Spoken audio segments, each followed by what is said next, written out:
Hello everyone, welcome back to the channel Edutee once again. तो आज की इस वीडियो में मैं आप लोगों के साथ तो around 100 one liner question share करूंगी। और ऐसे ही क्वेश्चन हमारे जो बीएससी नर्सिंग एंट्रेंस एग्ज़ाम होता है, फिर वो यूपी बीएससी नर्सिंग हो या फिर अदर स्टेट का नर्सिंग एग्ज़ाम हो, उन सभी एंट्रेंस एग्ज़ाम में ये क्वेश्चंस पूछे जाते हैं। इनमें से बहुत सारे तो ऐसे वन लाइनर क्वेश्चन हैं जो अभी प्रीवियसली जितने भी बार कंडक्ट हुआ है एंट्रेंस एग्ज़ाम बीएससी नर्सिंग का, उसमें पूछे भी गए हुए हैं। ठीक है। तो इसके पहले मैंने जितने भी वीडियोस बनाए उनमें मैंने एमसीक्यू टाइप्स क्वेश्चन बनाए थे। तो इन्हीं को अगर आप अच्छे से समझ लोगे, लर्न कर लोगे, तो इन्हीं से ही एमसीक्यूज़ बनते हैं। फॉर एग्जांपल जैसे यहाँ पे आप देख सकते हो स्क्रीन में कि क्वेश्चन है और उसका आंसर दिया हुआ है। तो अब यही क्वेश्चन ऐसे अराइज हो जाएगा कि आपको क्वेश्चन फॉर्मेट में ये दे दिया जाएगा, यही लाइन, और 4 ऑप्शंस आपको बना दिए जाएंगे, उनमें से कोई एक ऑप्शन उसका करेक्ट आंसर होगा। तो यहाँ पर हम डायरेक्ट करेक्ट आंसर ही पढ़ ले रहे हैं, ठीक है, जो कि वन लाइनर क्वेश्चन के फॉर्म में। तो यहाँ पे हमारा पहला क्वेश्चन बोल रहा है that use of disposable syringes is usually advise to prevent. जो डिस्पोजेबल सिरिंजेस होती है, डिस्पोजेबल सिरिंजेस का मतलब ये है जो एक टाइम हम यूज़ करें, मतलब वन टाइम यूज़ वाली सिरिंजेस की, मतलब अगर हमने किसी पेशेंट पे वो वन टाइम यूज़ की और उसके बाद हमने डिस्पोज कर दिया, यानी उसको डिस्कार्ड कर दिया। राइट। तो हम ऐसी सिरिंजेस क्यों एडवाइस करते हैं कि वन टाइम यूज़ वाली सिरिंजेस आप यूज़ करिए, क्या प्रिवेंट करने के लिए? तो ये इसका आंसर होगा आपका एड्स। अब ऐसे ही ये क्वेश्चन लिखा हुआ होगा, उसमें से 2-3 ऑप्शन दिए होंगे, कुछ भी आपको हो सकता है, कॉलरा या फिर जॉन्डिस, टाइफाइड, एड्स, इस तरह के 4 ऑप्शन आपको दिए होंगे, जिसमें से आपका करेक्ट ऑप्शन जो होगा वो हो जाएगा एड्स। ठीक है। तो एड्स ऐसी बीमारी है जो ब्लड बॉर्न जो इन्फेक्शन है, यानी ब्लड से भी फैलती है, ब्लड से मोस्टली फैलती है। तो हम अगर मान लीजिए कोई सिरिंज एक पेशेंट पे यूज़ कर रहे हैं, उसे एचआईवी या एड्स है, और वही सिरिंज हम किसी दूसरे पेशेंट पे यूज़ कर लेंगे, तो उसे भी एड्स होने के चांसेस हैं। इसीलिए हम उस सिरिंज को डिस्कार्ड कर देंगे। इसीलिए हम एड्स पेशेंट को या एड्स को प्रिवेंट करने के लिए हम डिस्पोजेबल सिरिंजेस का यूज़ करते हैं। ठीक है। तो यहाँ पे मैं आपको इन क्वेश्चंस का मतलब भी समझाती जा रही हूँ, तो जिससे जो भी न्यू क्वेश्चन लगेगा तो उसका आपको मीनिंग भी समझ में आएगा। ठीक है। देन नेक्स्ट क्वेश्चन है डीएनए स्टैंड्स फॉर। ये तो इजी क्वेश्चन है, 11th-12th में हम पढ़ते ही हैं। तो डीएनए का जो फुल फॉर्म होगा वो हो जाएगा डीऑक्सीराइबोस न्यूक्लिक एसिड। इसको आप हल्के में मत लीजिएगा, ये क्वेश्चन पूछे गए हुए हैं। ठीक है। आरएनए और डीएनए का फुल फॉर्म ये भी ऑप्शन में दिए होते हैं। देन थर्ड क्वेश्चन है blood group was discovered by. जो ब्लड ग्रुप होता है, जो हमारा ABO ब्लड ग्रुप टाइप होता है, वो किसने डिस्कवर किया था? तो उसे डिस्कवर किया था कार्ल लैंडस्टीनर ने। ये नाम ज़रूर याद रखना। आपके चारों ऑप्शन में से कोई किसी एक ऑप्शन में ये नाम रखा होगा। अगर आपको आंसर पता है तो आप करेक्टली उसको टिक कर पाओगे। ठीक है। देन है dermatology is the study of. Dermatology किसकी स्टडी होती है? जो डर्मा टर्म होता है वो स्किन से रिलेटेड होता है। किससे रिलेटेड होता है? स्किन से। तो जो डर्मेटोलॉजी स्टडी होती है वो ह्यूमन स्किन की स्टडी होती है। फिर है an emergency hormone is known as. Emergency hormone किसे बोलते हैं? तो एमरजेंसी हार्मोन होता है हमारा एड्रीनलिन। ठीक है। जो भी ये क्वेश्चन है उसके आंसर्स भी सामने, आप यहीं के यहीं लर्न कर लीजिए। मैं 100 क्वेश्चन पूरे यहीं स्क्रीन में पढ़ाऊँगी, आपको 100 के 100 क्वेश्चन यहाँ पे लर्न कर लेना है। फिर भी किसी क्वेश्चन में कोई डाउट है या गलती से कोई क्वेश्चन मिसप्रिंट हो जाता है तो आप मुझे कमेंट में शेयर कर सकते हो अपने जो भी आपका ओपिनियन है। ठीक है। देन फिर है the smallest bone in the human body. ये क्वेश्चन काफ़ी बार पूछा गया है और मैंने इसके पहले जो बायोलॉजी के एमसीक्यूज़ करवाए हैं उसमें मुझे जहाँ तक याद है मैंने 3 से 4 बार ये क्वेश्चन आपको रिवाइज़ करवाया होगा। तो सबसे छोटी बोन हमारी ह्यूमन बॉडी में कहाँ पाई जाती है और कौन सी होती है? मैंने आपको बताया होगा ईयर में, मिडिल ईयर में हमारी सबसे छोटी बोन पाई जाती है और उसका नाम होता है स्टेपीज़। ठीक। फिर है which hormone control glucose levels in body. कौन सा हार्मोन होता है जो बॉडी में ग्लूकोज लेवल को कंट्रोल करता है? तो ग्लूकोज को कंट्रोल करने वाला जो हार्मोन होता है वो होता है इंसुलिन। ठीक है। अगर ये इंसुलिन हमारी बॉडी में कम हो जाए या किसी वजह से सीक्रेट होना बंद हो जाता है तो ऐसे पेशेंट में ग्लूकोज का लेवल इंक्रीज़ होने लगता है, जिसकी वजह से हमें एक बीमारी बहुत ही कॉमन देखने को मिलती है, जो कि है डायबिटीज़ की। ठीक है।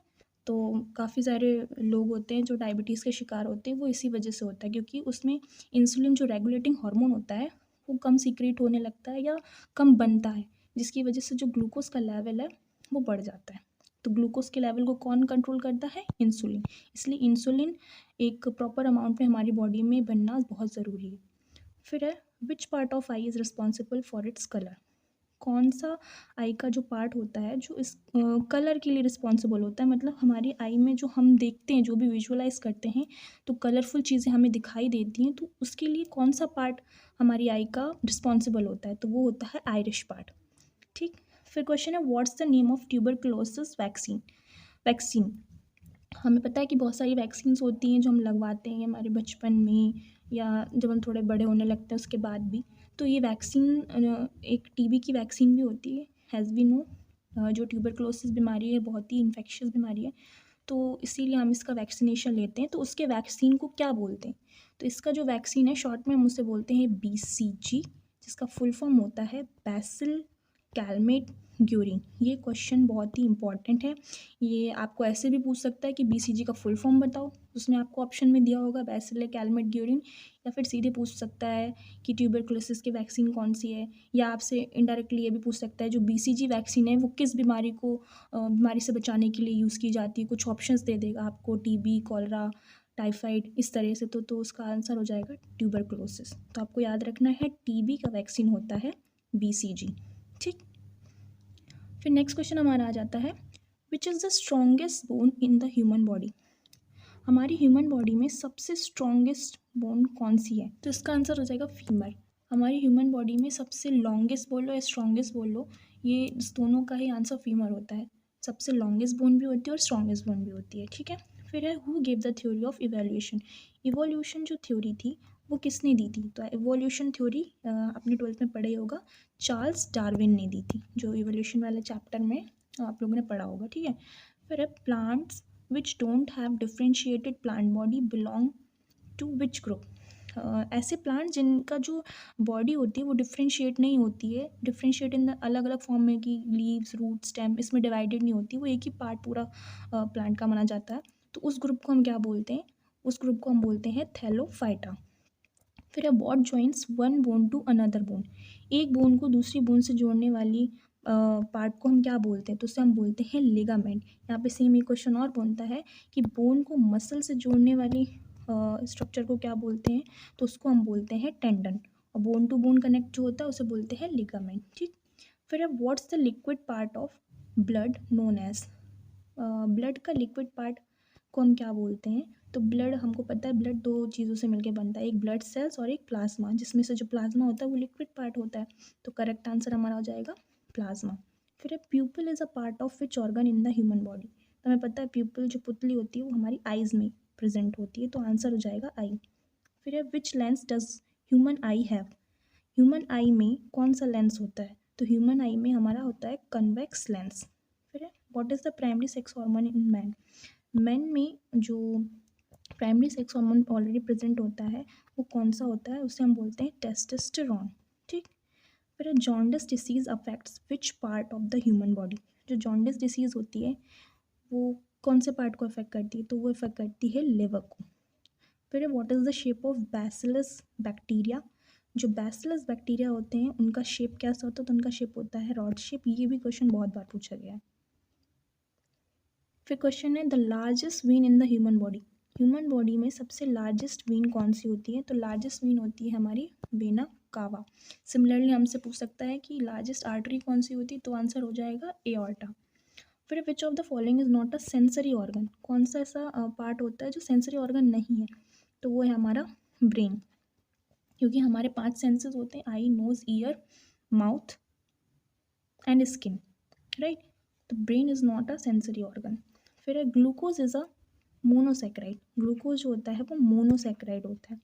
Upper most layer of skin is called. हमारी स्किन जो होती है वो कुछ लेयर्स से मिलकर बनती है, तो सबसे जो ऊपरी लेयर होती है स्किन की उसको हम बोलते हैं एपिडर्मिस। फिर है number of bones of human school has. Human school, ये जो ह्यूमन की खोपड़ी होती है उसमें कितने नंबर ऑफ बोन्स प्रेजेंट होती है, तो उसमें नंबर ऑफ बोन्स होती हैं 22।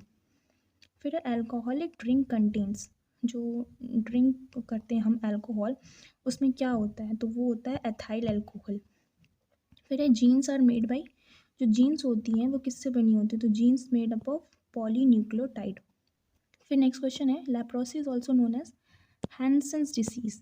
ये क्वेश्चन बहुत इंपॉर्टेंट है, ये भी काफ़ी बार पूछा गया है। मैं जिस क्वेश्चन को इंपॉर्टेंटली बोल रही हूँ ना वो क्वेश्चन पूछे गए हुए क्वेश्चन है, तो उनको तो सब ज़रूर से याद कर लेना। और ये क्वेश्चन भी बहुत पूछा जाता है कि लेप्रोसी जो होती है उसको दूसरे नाम से जानते हैं, वो क्या होता है, तो वो नाम है हैंसेंस डिसीज़। और ये जो हैंसेंस डिसीज़ है ये साइंटिस्ट के नेम पे पड़ा था जिन्होंने ये लेप्रोसी डिसीज़ को डिस्कवर किया था, उन्हीं के नाम पर इसको अदर नेम से भी जाना जाता है, दैट इज़ हैंसेंस डिसीज़। फिर endocrine gland is also known as, endocrine gland को हम और किस नाम से जानते हैं, तो एंडोक्राइन को हम डक्टलेस ग्लैंड के नाम से भी जानते हैं। सिमिलरली एक होती है एक्सोक्राइन ग्लैंड, तो उसको हम डक्ट ग्लैंड से भी जानते हैं। ठीक है, डक्टलेस का यहाँ मतलब ये है कि ये जो एंडोक्राइन का जो सिक्रेशन होता है जिसको हम हार्मोन बोलते हैं, वो किसी डक्ट के थ्रू नहीं होता है, वो डायरेक्ट ब्लड में होता है, आपने पढ़ा होगा राइट। तो उसके लिए हम इसको बोलते हैं डक्टलेस ग्लैंड। फिर व्हाट आर ब्रायोफाइट्स, अभी मैंने बताया जिनकी बॉडी डिफ्रेंशिएटेड नहीं होती प्लांट्स की उनको हम थैलोफाइट्स बोलते हैं। तो फिर ब्रायोफाइट्स किसको बोलते हैं, तो ब्रायोफाइट जो होते हैं वो एम्फीबियस प्लांट होते हैं। फिर what are Purkinje fibre associated with, Purkinje fibre किस पार्ट से एसोसिएटेड होते हैं, किस पार्ट में पाए जाते हैं हमारी ह्यूमन बॉडी में, तो पुरकुंजे फाइबर्स जो होते हैं वो हमारे ह्यूमन हार्ट में पाए जाते हैं। ठीक, फिर what will be the outcome when fructose is combined with glucose, अगर फ्रक्टोज ग्लूकोज से कंबाइन कर जाएगा तो क्या बनेगा, तो हमारा बन जाएगा सुक्रोज। फिर deficiency of vitamin C leads to, vitamin C की कमी से होने वाली बीमारी को हम बोलते हैं स्कर्वी। फिर which is the strongest muscle of the human body, सबसे स्ट्रॉन्गेस्ट मसल, अभी हमने स्ट्रॉन्गेस्ट बोन पढ़ी थी जो कि फीमर थी, अब स्ट्रॉन्गेस्ट मसल हमारी ह्यूमन बॉडी की होती है मैसेटर मसल, मैसेटर मसल जो हमारी जॉ मसल होती है उसे हम बोलते हैं। फिर the study of chemical reactions required for life to exist and function, usually a focus on the cellular level। Chemical reaction की स्टडी को हम क्या बोलते हैं, तो सिंपली इसको हम बायोकेमिस्ट्री के नाम से जानते हैं। फिर ट्रांसफरेंस और glycoproteins that control the level of what in biological fluids, जो ट्रांसफरेंस जिसको हम ग्लाइकोप्रोटीन के नाम से मतलब जो ग्लाइकोप्रोटीन्स होती हैं, तो बायोलॉजिकल फ्लूइड में ये किसके लेवल को कंट्रोल करती हैं, जो ट्रांसफेरिन होती है, तो ट्रांसफेरिन जो होता है वो फ्री आयरन को कंट्रोल करती है। ठीक है, फिर which blood group is universal donor, हमें पता है कि कुछ ब्लड ग्रुप ऐसे होते हैं जो यूनिवर्सल डोनर होते हैं, मतलब जो किसी भी ब्लड ग्रुप वाले पर्सन को डोनेट कर सकते हैं, तो वो कौन सा ब्लड ग्रुप होता है यूनिवर्सल डोनर, वो होता है ओ नेगेटिव। ओ ग्रुप में भी, ब्लड ग्रुप ओ में भी पॉजिटिव नेगेटिव होते हैं, तो ब्लड ग्रुप ओ नेगेटिव सबको दे सकता है ब्लड। एंड यहीं पे अगर यूनिवर्सल एक्सेप्टर पूछता तो वहाँ हमारा ए बी ग्रुप हो जाता। फिर क्वेश्चन है which disease is cause by deficiency of vitamin B one की कमी से होने वाली, विटामिन बी वन की कमी से होने वाली डिसीज़ का नाम क्या होता है, तो उसका नाम होता है बेरी। ये विटामिन से रिलेटेड भी बहुत क्वेश्चंस आते हैं, तो जितनी भी विटामिन्स होते हैं उनसे कौन से विटामिन से कौन सी बीमारी होती है या उनके अदर साइंटिफिक नेम्स, ये सब आप पढ़ लीजिएगा, क्योंकि विटामिन से एक ना एक क्वेश्चन ज़रूर पूछा जाता है। ठीक है, फिर पूछ रहा है cancer affects which part of bone marrow, bone marrow को कौन सा पार्ट होता है जिसको कैंसर अफेक्ट करता है, उसका नाम है मल्टीपल माइलोमा। फिर है which is the smallest gland in the human body में सबसे छोटी ग्लैंड कौन सी होती है, वो होती है हमारी पीनियल ग्लैंड। ठीक, जो कि हमारे ब्रेन में पाई जाती है। फिर है who is the father of genetics, father of genetics किसको बोलते हैं, तो फादर ऑफ जेनेटिक्स है हमारे ग्रेगर जॉन मेंडल। ठीक, what is the normal foetal heart rate, जो फीटल यानी बेबी होता है उसका हार्ट रेट कितना होता है, तो नॉर्मल फीटल हार्ट रेट जो होती है वो 110 से 160 बीट पर मिनट होती है, बीट्स पर मिनट। फिर what's the study of fungi, fungi की स्टडी को हम किस नाम से जानते हैं, तो फंजाई की स्टडी को हम माइकोलॉजी बोलते हैं। फिर who gave the theory of survival of the fittest, survival of the fittest एक थ्योरी आपने पढ़ा होगा बायोलॉजी में, इस थ्योरी को किसने दिया था, तो उस साइंटिस्ट का नाम था हर्बर्ट स्पेंसर। फिर where is the thyroid gland located in the human body, जो थायराइड ग्लैंड होती है वो ह्यूमन बॉडी में कौन से पार्ट में लोकेटेड होती है, तो थायराइड ग्लैंड हमारे नेक पार्ट में होती है। अगर आपको लग रहा है कि मैं ज़्यादा फास्ट पढ़ा रही हूँ तो आप लोग वीडियो को पॉज करके भी देख सकते हैं, खुद से आंसर करने की भी कोशिश कर सकते हैं, देन फिर करेक्ट आंसर आप वीडियो से देख ही लेंगे। ठीक है, फिर क्वेश्चन है which among the following organ contributes to maintaining the balance of body,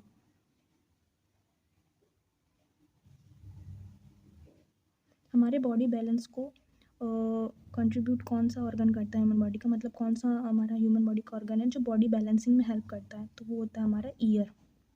year के दो काम होते हैं, एक सुनना और बॉडी को बैलेंस करना, ये दोनों ही मेन फंक्शन होते हैं ईयर के। फिर क्वेश्चन है which chromosome is responsible for baby boy. As we know हमारे अंदर मतलब जो भी ह्यूमन बॉडी होती है उसमें टोटल नंबर ऑफ क्रोमोसोम होते हैं 46, यानी कि 23 पेयर्स, ठीक। जिसमें से जो 22 पेयर होते हैं वो ऑटोसोम होते हैं, और जो 1 पेयर ऑफ क्रोमोसोम होता है वो हेट्रोसोम होता है, यानी एक्स और वाई। जो एक्स क्रोमोसोम होता है वो बेबी गर्ल के लिए रिस्पॉन्सिबल होता है, और जो वाई क्रोमोसोम होता है वो बेबी बॉय के लिए रिस्पॉन्सिबल होता है। फिर what is known as suicidal bag of cell. Suicidal bag of cell किसको बोलते हैं, तो सुसाइडल बैग ऑफ सेल हम बोलते हैं लाइसोसोम को। फिर है what is the pH value of milk. Milk का पीएच वैल्यू कितना होता है, तो मिल्क का पीएच होता है 6.5। देन है the study of trees is called. Trees की स्टडी को हम क्या बोलते हैं, तो ट्रीज की स्टडी को हम बोलते हैं डेंड्रोलॉजी। डेंड्रोलॉजी जो टर्म है वो ट्रीज की स्टडी से रिलेटेड है, ठीक है। सो ये वीडियो ज़्यादा लेंदी हो जाएगा, इसलिए अभी इस वीडियो में मैं 50 क्वेश्चन ही कवर कर रही हूँ। बाकी के जो बचे हुए 50 क्वेश्चन है वो मैं नेक्स्ट पार्ट में अपलोड कर दूँगी। तब तक आप ये 50 क्वेश्चन रिवाइज करिए। And thank you so much for watching this video.